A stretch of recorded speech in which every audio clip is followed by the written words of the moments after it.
تو اس میں سب سے پہلے جو بیان ہے تقلید کا بیان ہے۔ چار اماموں میں سے کسی نہ کسی امام کی پیروی ہونا۔ دیکھیے کیا ہوتا ہے، قرآن پاک کا اور حدیث پاک کا سب کو سمجھنا آسان نہیں ہے۔ قرآن میں ہے تو سب کچھ، احادیث میں اس کی تفسیر ہے، مگر سب کے بس کی بات نہیں اس کو سمجھ لیں۔ اس لیے بزرگان دین نے، علماء کرام نے ارشاد فرمایا کہ ہم بہت پہلے ائمہ مجتہدین نے، چار اماموں نے قرآن کو، حدیث کو اللہ اس کے رسول کے فضل و کرم سے اچھی طریقے سے سمجھا، اور سمجھ کر کے پھر جو مسائل ہمارے سامنے رکھے ہیں ہمیں ان کی سمجھے ہوئے باتوں پر عمل کرتے ہوئے چلنا ہے بس، کیونکہ انہوں نے ہمارے ہی بھلے کے لیے جد و جہد کیا۔ اس لیے تقلید ضروری ہے۔ تقلید یعنی کسی ایک امام کا ماننا، امام کی پیروی ضروری ہے۔ یہ تمام بزرگان دین علماء کرام نے فرما دیا۔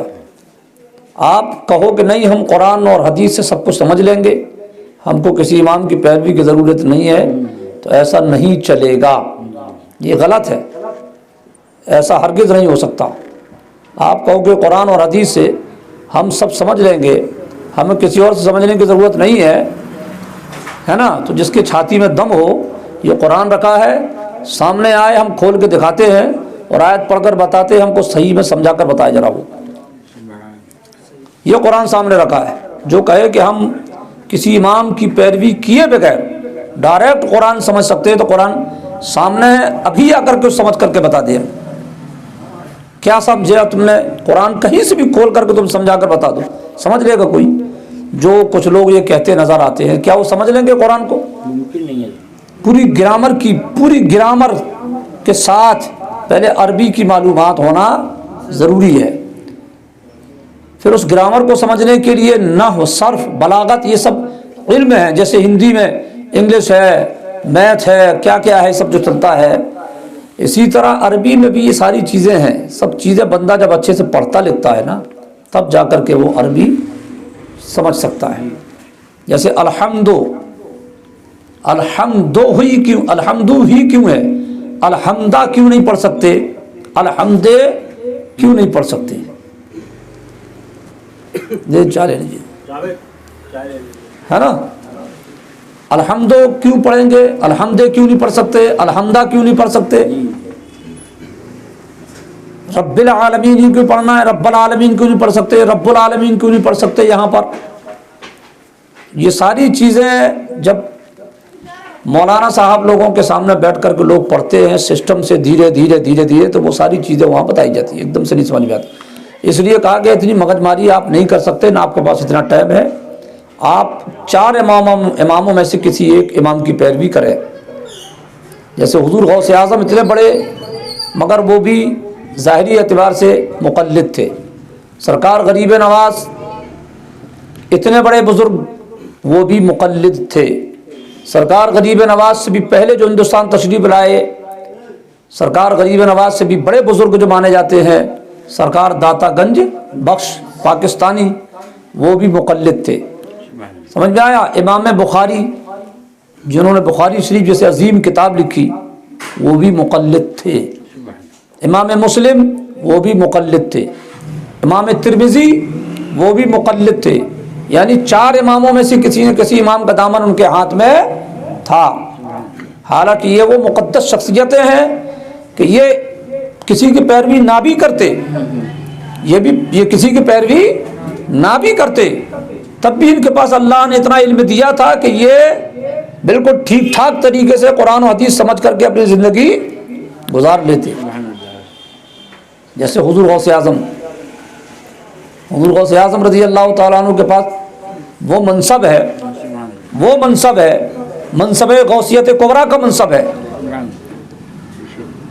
سرکار امام احمد ابن حنبل چار اماموں میں سے ایک امام ہے، چار اماموں میں سے ایک امام ہے، مگر جب حضور غوث اعظم ان کے مزار پر تشریف لے گئے تو امام احمد ابن حنبل رضی اللہ تعالیٰ عنہ اپنی مزار شریف سے باہر تشریف لے آئے۔ حضور غوث اعظم سے مصافحہ کیا، معانقہ کیا، اور ایک خلعت یعنی ایک جبہ سمجھ لو انہیں پہنایا، اور اس کے بعد فرمایا عبد القادر لو علم شریعت، اے عبد القادر لو علم طریقت، اے عبد القادر لو علم حقیقت، اے عبد القادر لو علم معرفت، اے عبد القادر لو علم حال، علم فعل رجال، اب میں بھی تمہارا محتاج ہوں۔ سرکار امام احمد بن حنبل، اللہ اکبر، قرآن کو مخلوق کہنے کا فتنہ اٹھا تھا اس وقت آپ کے زمانے میں۔ قرآن مخلوق ہے، یعنی مٹ جائے گا، جیسے آدمی مٹ جاتے ہیں ایسا قرآن بھی مٹ جائے گا۔ امام احمد بن حنبل نے فرمایا قرآن مخلوق نہیں، قرآن مخلوق نہیں۔ اور فتنہ اٹھا تھا کہ مخلوق ہے، اور اس کے فتنے کے حامی سارے بادشاہ، لیڈر، جتنے نیتا تھے اس وقت کے سب حامی تھے۔ اب ظاہر سی بات ان کے خلاف جو جائے گا اس کا کیا حال ہوگا، مگر امام بہت سے علماء قتل کر دیے گئے۔ امام احمد بن حنبل نے فرمایا نہیں، قرآن مخلوق نہیں۔ آپ کو دربار میں بلا کر کے کوڑے لگائے گئے۔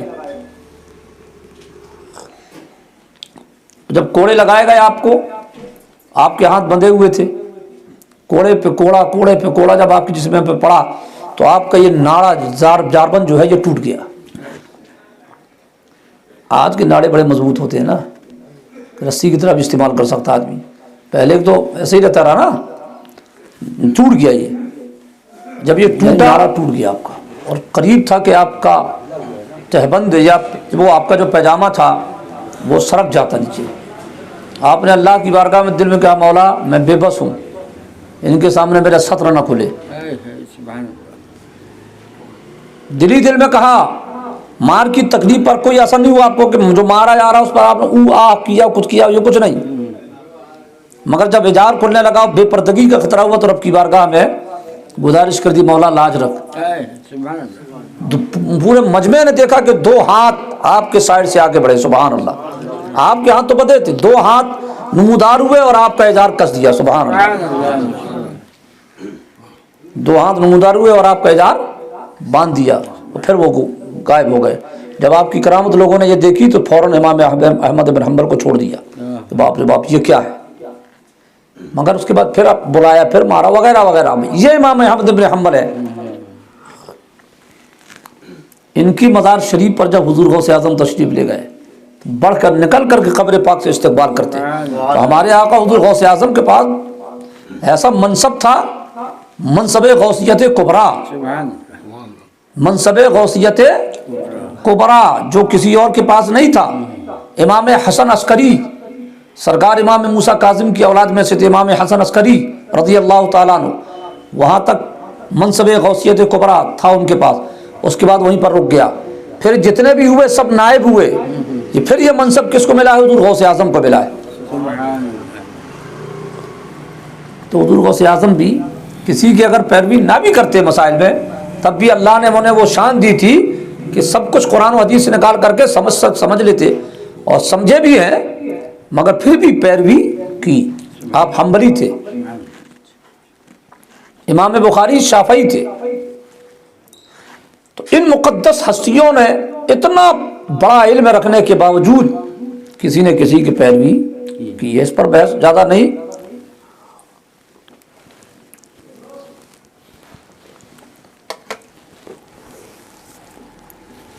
اسی لیے علماء کرام کہتے ہیں کہ کسی نے کسی کی پیروی ضروری ہے۔ جو یہ کہتا ہے کسی کی پیروی ضروری نہیں ہے، وہ گمراہ ہے۔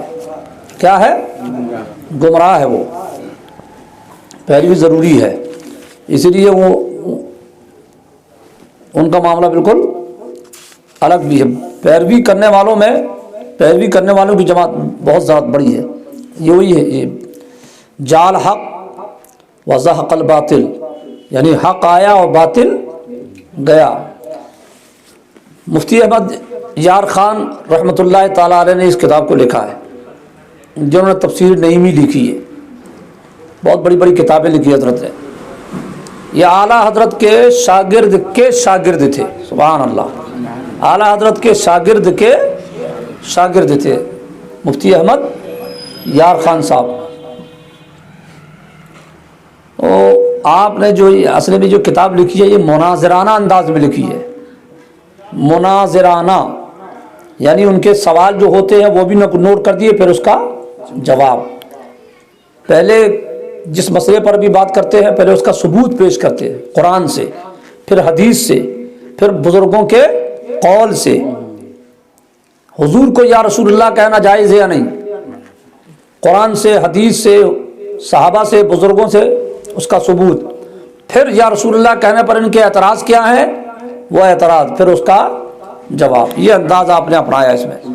مطلب یوں کہیے کہ مولانا صاحب لوگوں کو خاص کر اس کا پڑھنا بہت ضروری ہے. جو پڑھتا ہے وہ کافی حد تک نکل جاتا ہے، تو نہیں پڑھتا ہے بھلائی کتنا بڑا علامہ ہو کہیں نہ کہیں پھنس جاتا. پھنسنا بھی چاہیے، پھنسنا بھی چاہیے. جب جبہ قبہ ہے تو کچھ پڑھو لکھو بھی ہے نا بھائی. جب آپ اس منصب پر کھڑے ہو تو آپ کو چاہیے کہ آپ کچھ پڑھو لکھو بھی بھائی. آپ اپنے مقتدی کے لیے آپ ہی مفسر ہو، آپ ہی محدث ہو، آپ ہی محقق ہو، آپ ہی فقیہ ہو، آپ ہی عالم ہو. بڑا مسئلہ ہو، چھوٹا مسئلہ ہو، پہلے آدمی کس سے پوچھے گا؟ امام صاحب سے. اگر آپ نے جواب دے دیا کافی حد تک تو آپ سے مطمئن رہے گا، جواب نہیں دے پائے تو آپ سے متنفر ہو جائے گا. اس لیے ضروری اللہ تعالی ہماری قوم کو بھی اس پر عمل کرنے کی توفیق عطا فرمائے. جال حق، یہ دیکھیے کہتے ہیں تقلید کے دو معنی ہیں. تقلید کے دو معنی ہیں. ایک معنی لغوی یعنی ڈکشنری کے حساب سے، ترجمہ کے حساب سے، اور دوسرا شرعی یعنی شریعت میں کس تقلید کیا ہے. یہ لغوی معنی ہے قلادہ در گردن، بستر یعنی گردن میں پٹا ڈالنا، یہ ہے تقلید کا معنی. گلے میں کیا کرنا؟ پٹا ڈالنا. اور تقلید کے شرعی معنی یہ ہے، تقلید کی شرعی معنی یہ ہے کہ مسائل شرعیہ میں کسی کے قول و فعل کو اپنے اوپر لازم شرعی جاننا. یعنی مسئلے مسائل میں کسی بھی عالم کی بات کو اپنے لیے لازم سمجھنا اور حجت سمجھنا کہ انہوں نے جو کہا یہی صحیح ہے. معنی کے اعتبار سے پٹا ڈالنا، اور شرعی اعتبار سے ہے کہ کسی بھی عالم کے قول کو حجت سمجھنا، دلیل سمجھنا، اس کو کہتے ہیں تقلید. جیسے ہم امام اعظم ابو حنیفہ رضی اللہ تعالیٰ عنہ سے پوچھتے ہیں کہ پورے سر کا مسح کیا ہے، انہوں نے کہا سنت ہے. ہم آپ سے یہ نہیں کہیں گے کہ حضرت حدیث شریف دکھائیے. امام اعظم سرکار نے فرمایا پورے سر کا مسح سنت ہے. اب ہمیں امام اعظم کی اس بات پر اتنا بھروسہ ہے کہ ہم نہ بخاری ڈھونڈیں گے نہ مسلم ڈھونڈیں گے. امام اعظم نے کہا ہمیں اس پر کامل یقین ہے. تو اب ہم یوں سمجھ لیجئے کہ اس مسئلے میں ہوگا امام اعظم کے مقلد. سمجھ رہے ہیں نا؟ اب اس کو پڑھنے کے بعد اب ہم کھوج بین میں لگ جائیں، کہاں لکھا ہے، کہاں لکھا ہے، کہاں لکھا ہے، صحیح ہے کہ نہیں ہے. تو بھلے ہی آپ کہتے رہو کہ ہم امام اعظم کو مانتے ہیں مگر حقیقت میں آپ مقلد نہیں ہے، کیونکہ اس کا معنی ہے پٹا ڈالنا. جب پٹا ڈل گیا تو پھر اپنا اختیار اس میں نہیں رہتا. وہی کہہ رہے ہیں یہ. اب حاشیہ حسامی، اب اس سے یہ سب یہ بڑی بڑی کتابوں سے اس کا حوالہ پیش کر رہے ہیں. سمجھ میں آیا؟ بغیر دلیل کے نظر کیے ہوئے کسی کی بات کو مان لینا یہ ہے تقلید.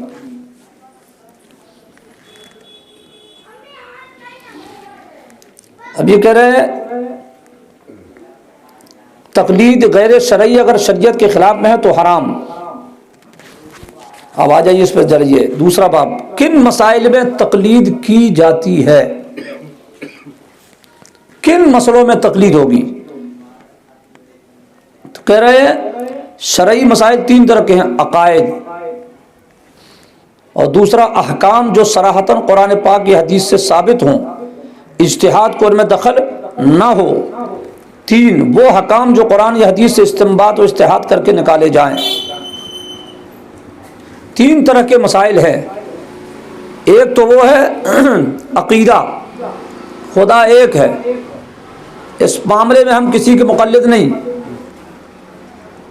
سرکار امام اعظم نے بتایا ہے تب ہم نے خدا کو ایک مانا. یہ ہم اس معاملے میں مقلد نہیں، خدا ایک ہے، یہ عقیدے کا معاملہ ہے، اس پر تقلید کا کوئی معاملہ نہیں. یہ ہے عقائد میں سے، یہ ہے عقائد میں سے،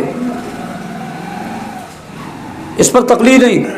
اب دوسرا کیا ہے، جو مسائل قرآن و حدیث سے ظاہر میں ثابت ہوں بالکل صاف طور پر، ان میں بھی تقلید نہیں، وہ بھی شریعت مسائل ہیں. جیسے وضو میں 4 فرض ہیں، جو بات بالکل کلیئر طریقے سے ثابت ہے وہ بھی شریعت کے مسائل ہے. اور تیسرا وہ کہ جن کے معنی مطلب صاف سمجھ میں نہ آئیں اور ان کو سمجھا جائے، ان پر غور و خوض کیا جائے، غور و فکر کیا جائے، پھر جا کر مسئلے نکالے جائیں. 3 طرح کے مسائل ہیں.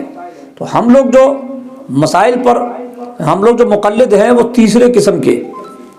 علماء کرام نے، امام اعظم ابو حنیفہ رضی اللہ تعالیٰ عنہ نے سمجھا اور سمجھ کر کے پھر ہمیں بتایا، اور ہم اس پر ان کے مقلد ہیں.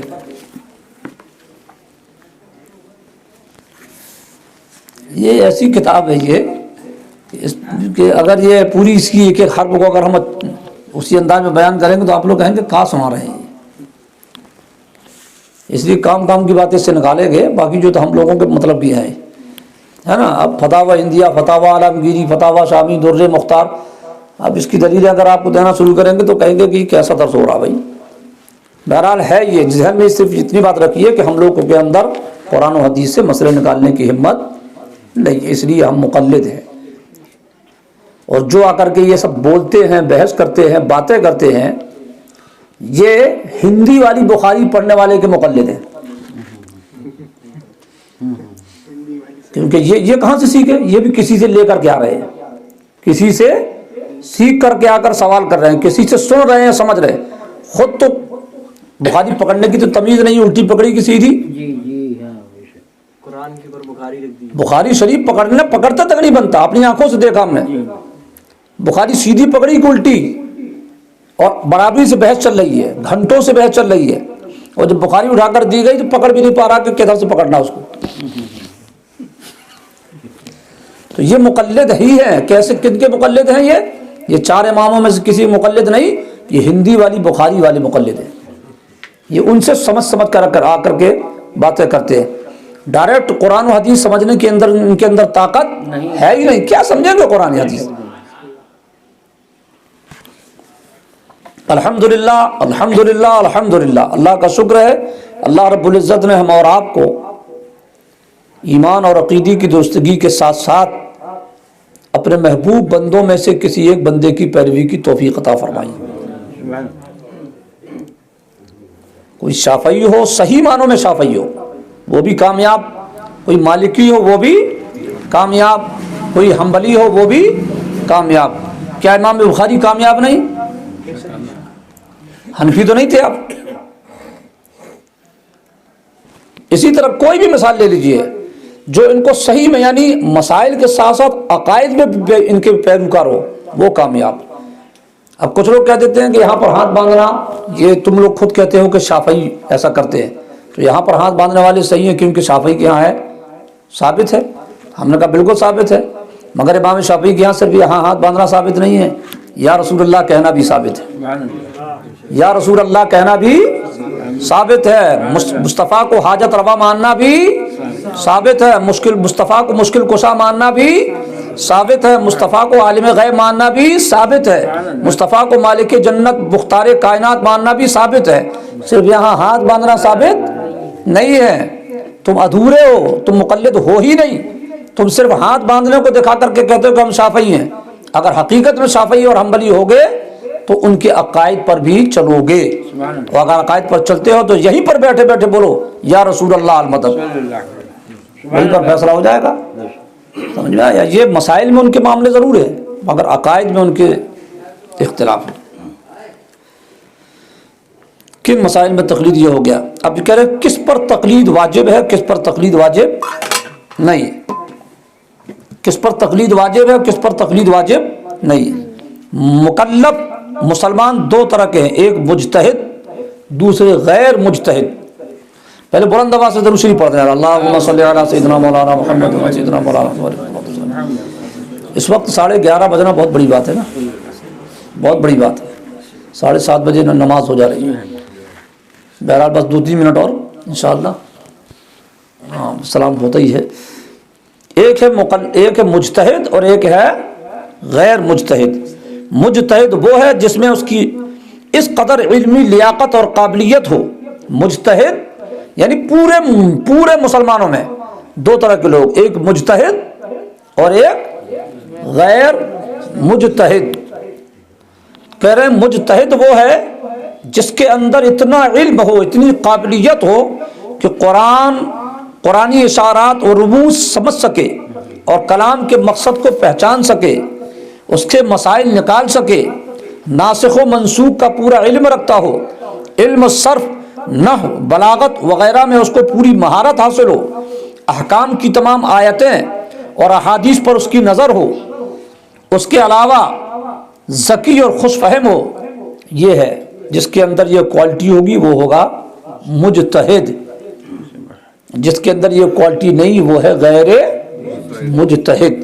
جس کے اندر یہ کوالٹی ہے وہ ہے مجتہد۔ اس کو کسی کی پیروی نہیں کرنا، اس کو کسی کی پیروی نہیں کرنا، کیونکہ اس کے اندر خود اتنی طاقت ہے، وہ نکالے اور کام اپنا کرے، آگے بڑھے۔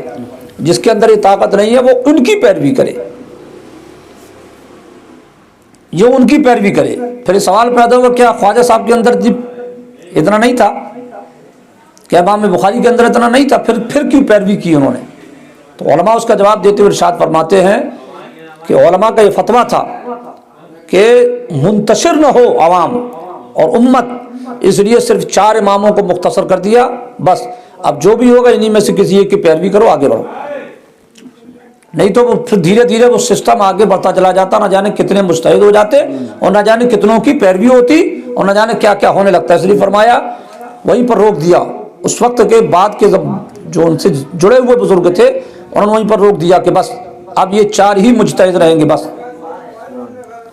اگرچہ مجتہد پر، اجتہاد پر ان کے بعد بھی بہت سے لوگ یعنی فائز تھے، مگر دروازہ بند کر دیا گیا، الگ سے اب کوئی مجتہد نہیں مانا جائے گا۔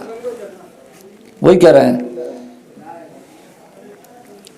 اب مجتہد فی الشرع، مجتہد فی المسائل، اصحاب ترجیح، اصحاب تمیز، یہ سب اس میں پورا لمبا چوڑا اس میں دیا ہے۔